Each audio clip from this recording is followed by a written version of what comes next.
নমস্কার বন্ধুরা। আমেরিকায় ডোনাল্ড ট্রাম্প ক্ষমতায় আসার আগে যখন নির্বাচনী প্রচার চলছিল, তখনই কিন্তু তিনি বলেছিলেন যে তিনি যদি ক্ষমতায় আসেন, তিনি পৃথিবীর যে সমস্ত ঝামেলায় আমেরিকা জড়িয়ে রয়েছে তার মধ্যে থেকে তিনি বেরিয়ে আসবেন এবং তার সাথে সাথে কিছু বোল্ড সিদ্ধান্ত নেবেন। সেই মতো এই জানুয়ারির 20 তারিখ থেকে তিনি ক্ষমতায় হাতে পেয়েছেন। মাত্র 16-17 দিন হয়েছে, কিন্তু তার মধ্যেই তিনি অনেক কটা ডিসিশন নিয়ে ফেলেছেন, যেটা অবশ্যই বোল্ড বলতেই হবে। তার মধ্যে ধরুন, যেমন যে সমস্ত দেশগুলোকে এড দেওয়া হতো, যেমন বাংলাদেশ, পাকিস্তান থেকে শুরু করে বিভিন্ন দেশকে যে দেওয়া হতো, সেগুলো তিনি বন্ধ করে দিয়েছেন। এটা তিনি করতেই পারেন, কারণ আমেরিকার টাকা তা তিনি কাকে দেবেন না দেবেন সেটা তো অবশ্যই তাদের সিদ্ধান্ত। এরপরে হঠাৎ করে তিনি বোমা ফাটালেন যে তিনি আইসল্যান্ড দখল করে নেবেন। তারপরে বললেন যে পানামা দখল করে নেবেন। এইবারে এই 2-3 দিন আগে তিনি বললেন যে গাজা স্ট্রিপকেই তিনি দখল করে নেবেন। সেখান থেকে যে সমস্ত ফিলিস্তিনি আছে তাদেরকে তিনি অন্য জায়গায় শিফট করে দেবেন এবং ওই জায়গাটায় আমেরিকার লোকেদের এনে তিনি বসাবেন এবং সেখানে ইনফ্রাস্ট্রাকচারের উন্নতি করবেন, যাতে আগামী দিনে সেখানকার মানুষ ভালোভাবে থাকতে পারে, আমেরিকানরা। কারণ ফিলিস্তিনিদের তিনি অন্য জায়গায় পাঠিয়ে দেবেন। এইগুলোর সঙ্গে ভারতের ইনডাইরেক্ট একটা যোগাযোগ তো থাকেই, কারণ জিও পলিটিক্সে একেবারেই যে যোগাযোগ থাকে না তা তো নয়। কিন্তু যেটা গন্ডগোল হলো যে এইবারে তিনি যে বোমাটা ফাটিয়েছেন, যে ইরানে যে চাবাহার সমুদ্র বন্দর আছে তার উপরে তিনি স্যাংশন আনতে যাচ্ছেন। এবারে এইটার সঙ্গে কিন্তু ইন্ডিয়ার ডাইরেক্ট যোগাযোগ আছে, কারণ এই চাবাহার বন্দর ওমান উপসাগরের তীরে অবস্থিত। এটা ইরানের পাশেই সমুদ্র বন্দর। এটা বেসিক্যালি দুটো বন্দর, একটা হচ্ছে শহীদ কালান্তারি বন্দর আর একটা হলো শহীদ বেহিস্তি বন্দর। এই দুটো বন্দরকে নিয়েই হলো চাবাহার বন্দর।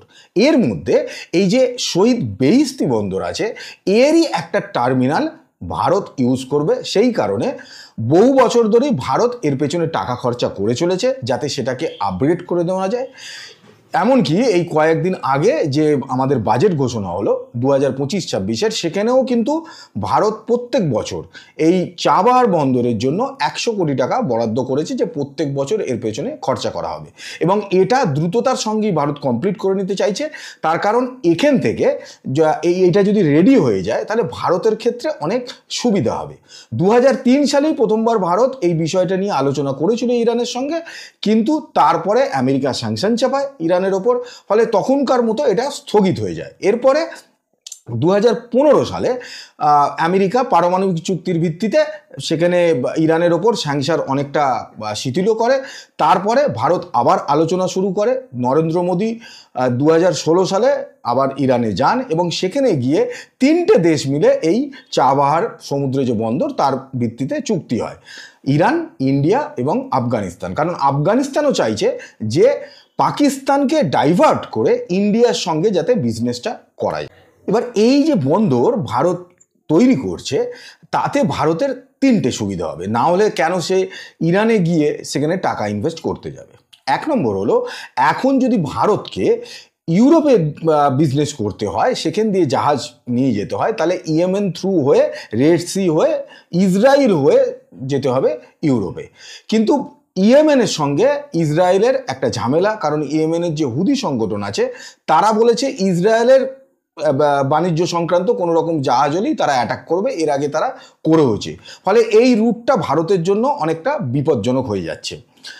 না হলে ভারতকে অনেক ঘুরপথে ইউরোপ যেতে হবে। কিন্তু যদি ইরানের এই চাবাহার বন্দরটা রেডি হয়ে যায়, তাহলে ভারত থেকে সোজা ইরান হয়ে টার্কি দিয়ে ইউরোপে ঢুকতে পারবে।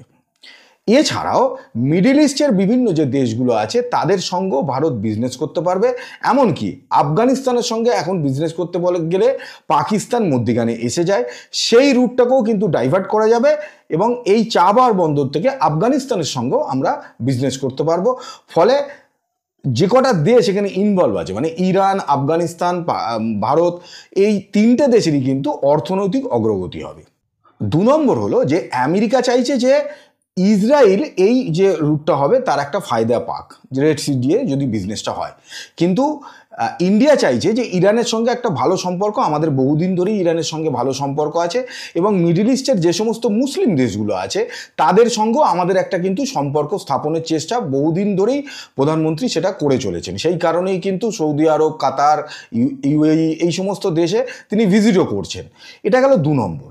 আর 3 নম্বর হলো যে চায়নার যে বেল্ট অ্যান্ড ইনিশিয়েটিভ যে রোড প্রোগ্রাম, যে কারণে পিওকে থেকে পাকিস্তানের গাদার পোর্ট অবধি এই রোড প্রোগ্রামেরই একটা অংশ যে রোডটা তৈরি হচ্ছে, সেইটাকেও কিন্তু কাউন্টার করতে পারবে ইন্ডিয়া। কারণ মিডল ইস্ট থেকে শুরু করে ইউরোপ অবধি ভারত তাদেরও নিজস্ব একটা রুট তৈরি করে ফেলতে পারবে, যেটা আগামী দিনে বেল্ট অ্যান্ড ইনিশিয়েটিভ যে রোড প্রোগ্রাম চীনের চলছে সেটাকে কাউন্টার করতে পারবে।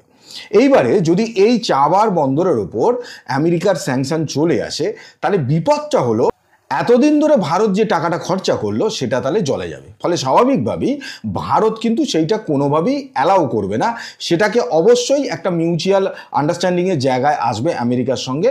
পরের সপ্তাহেই নরেন্দ্র মোদী যাচ্ছেন আমেরিকাতে, সেখানে নিশ্চয়ই এই বিষয়টা নিয়ে আলোচনা হবে এবং সেখানে নিশ্চয়ই একটা আলাপ আলোচনার মধ্যে একটা মধ্যস্থতা হবে। আর যদি সেটা নাও হয় তাহলে ভারতের তরফ থেকে অন্তত আমেরিকার কাছে এই বার্তাটা স্পষ্টভাবে পৌঁছে দেওয়া দরকার যে যদি এশিয়াতে আমেরিকার আধিপত্য রাখতে হয় তাহলে কিন্তু আমেরিকাকে ভারতকে দরকার। কারণ এশিয়ার যে 3টে শক্তিধর দেশ রাশিয়া, চীন এবং ভারত, এর মধ্যে কিন্তু রাশিয়া এবং চীন কোনো দিনই আমেরিকার পক্ষ নেবে না। ফলে স্বাভাবিকভাবে যদি এশিয়াতে আমেরিকার আধিপত্য রাখতে হয় তাহলে ভারতকে আমেরিকার দরকার আছে। শুধুমাত্র এই নয় যে ভারতেরই আমেরিকাকে দরকার আছে, আমেরিকারও কিন্তু ভারতকে ভীষণভাবে দরকার আছে। এই মেসেজটাও আমেরিকায় দিয়ে আসা উচিত প্রধানমন্ত্রী নরেন্দ্র মোদীর। যদি আজকের ভিডিওটি ভালো লেগে থাকে তাহলে সাবস্ক্রাইব করে বেল আইকনটা প্রেস করে রাখবেন, আর লাইক আর শেয়ার করবেন। দেখা হচ্ছে পরের ভিডিওতে নতুন কোনো কাহিনীর সঙ্গে। আজকের মতো বিদায় নিচ্ছি। ভালো থাকবেন, সুস্থ থাকবেন। নমস্কার।